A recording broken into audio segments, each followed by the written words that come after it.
Monsieur Koulibaly, Madame Koulibaly, vous êtes en ablution, j'espère. Oui, imam. Oui, imam. Donc, on peut commencer.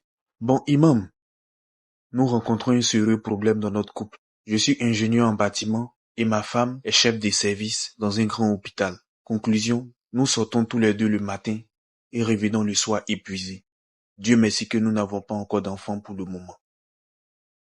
Voici un peu le contexte. Maintenant, le problème dans tout ça, c'est qu'elle n'a pas le temps pour moi. Elle est toujours à l'hôpital avec ses patients.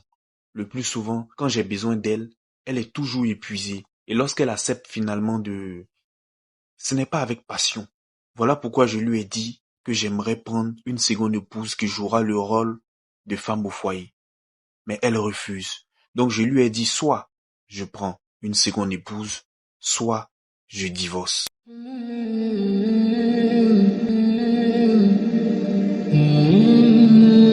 Madame Koulibaly, voulez-vous dire quelque chose? Imam, je me rappelle comme si c'était hier. Quand mon mari et moi flirtions, je lui ai dit que je ne veux pas d'une coépouse. C'est vrai que l'islam permet à l'homme de prendre jusqu'à 4 femmes. Et je respecte cela, mais je ne souhaite pas que mon mari soit dans ce registre, car je suis de nature très jalouse. Donc nous nous sommes entendus sur cette base avant notre mariage. Et voilà quand il m'a sorti cette idée de prendre une seconde épouse. Imam, je me suis sentie trahie. Il n'a pas respecté sa parole. Imam, au tout début de notre mariage, elle n'était pas chef des services. Elle n'avait pas toutes les responsabilités qu'elle a actuellement. Donc elle avait suffisamment le temps pour notre couple. Notre problème a commencé depuis qu'elle a changé de poste au boulot. Imam, j'ai perdu ma mère parce que les médecins qui s'occupaient d'elle étaient motivés uniquement par de l'argent.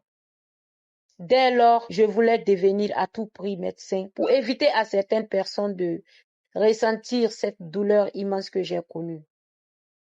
Maintenant que je suis chef de service, c'est pour moi une opportunité de prouver ma valeur et d'aider le maximum de personnes. Mais en voulant aider le maximum de personnes, vous oubliez la première personne qui a besoin de votre aide, votre mari. Imaginez que votre mari tombe malade tout de suite et que sa maladie nécessite les meilleurs soins qu'il faut. N'est-ce pas vous-même qui vous occuperez personnellement de son cas? Sachez que votre mari est votre premier patient. Si vous avez réussi à sauver des vies au détriment de celle de la personne qui partage votre couche, vous n'avez absolument rien fait. L'aumône que l'on fait à sa famille est 1000 fois meilleure que celle qu'on donne à un pauvre dans la rue. Donc, par extension, l'attention que l'on porte à son mari est 1000 fois meilleure que celle qu'on apporte à ses patients. Si vous savez que vous ne pouvez pas supporter une coépouse, alors faites en sorte que l'idée de polygamie ne traverse jamais l'esprit de votre mari. Faites en sorte que il vous mange dans le creux de votre paume. Faites en sorte que votre mari vous considère comme son monde. Et pour cela, vous devez absolument lui donner l'attention que vous donnerez au meilleur de vos patients. Faire l'amour n'est pas forcément un signe d'attention. Si le mariage se limitait à faire l'amour, je pense que le taux de divorce aurait été élevé que ce qu'on connaît aujourd'hui. Maintenant, vous êtes face à un dilemme. Soit vous choisissez de donner à votre mari l'attention qu'il mérite, soit vous divorcez. Dans le cas du divorce, je vous assure que vous ne rencontrerez aucun homme bien sur cette terre qui va accepter que sa femme ne lui donne aucune attention à cause de son boulot qui consiste à sauver des vies. Un boulot noble. Votre mari pouvait faire comme des millions d'hommes. Il pouvait entretenir une maîtresse dans votre dos. Mais comme c'est un musulman qui a la crainte de Dieu, il a évoqué l'idée d'une seconde épouse. Et je pense qu'il a fait pour que vous vous rendiez compte à quel point il se sentait délaissé. C'est bien ça, monsieur Koulibaly. Oui, maman. Je n'avais pas l'intention de prendre une seconde épouse. Vous êtes très sage. Ah là appartient la sagesse infinie. C'est lui le connaisseur du monde visible et invisible. À lui appartiennent tous les beaux noms.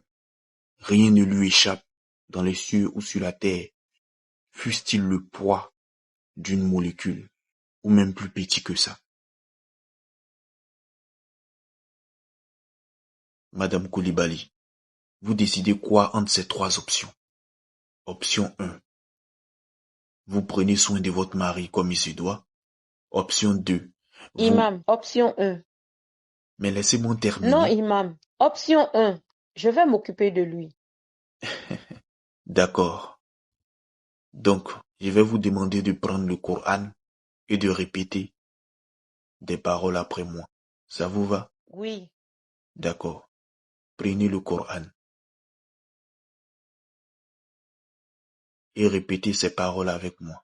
Je jure par Allah, Je jure par Allah, celui qui a révélé le Coran avec la vérité, celui qui a révélé le Coran avec la vérité, que je vais prendre soin de mon mari. que je vais prendre soin de mon mari. En cas de non-respect, En cas de non-respect, je lui donne je lui donne la permission la permission de prendre une seconde épouse.